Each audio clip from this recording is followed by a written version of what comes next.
अस्सलामुअलैकुम बिराओ तुस याद दसो का वक्त पाइए तेन वीडियो किदां अपलोड करे ने किदां निन करे ने किदां केड़ा अकाउंट चला देने किदां केड़ा चला देने मेरे बिराओ जेड़ा अकाउंट चले ना सारे रिश्तेदार बिरा सारे मुसलमान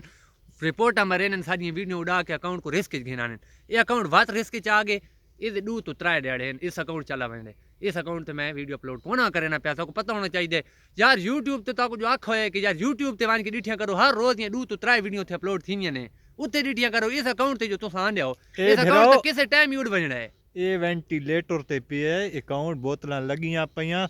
ते इस दा किसे टाइम ही ठश थी ये उड बनना है हुने बात न उडसी सारे दे रिश्तेदार फिरा है ना अल्लाह साको रिश्तेदार जेड़े देते ना वो अल्लाह साको अगू ते नथे होंदे सन ओ यार दम रखे ने तेन सही करके पका पका के दूजी गल कि आवाम आदि कि यार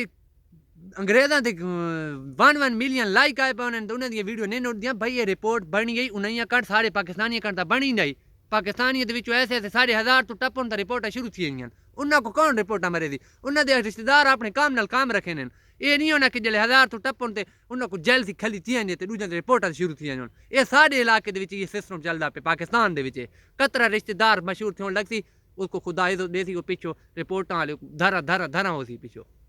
दम भरा रखण ते लग्या कर हाँ बकाया ये यूट्यूब ते आओ भाई इत्थे कोना सी यूट्यूब ते आओ इत्थे मैं कोना ले ये रिस्क च किसी टाइम अकाउंट उड़वे सी कुसा को आपने वो थाड़ दिखा लुंडे साको वीडियो इत्थे मैं कोना अपलोड करे थे अपनी वीडियो अपलोड करे थे ठीक है उसे यूट्यूब ते मान के डिठा करो एमजेड के न्यूज़ लिखे दो तो आ वेसने चैनल या डिस्क्रिप्शन दे विच लिंक दिता बया ने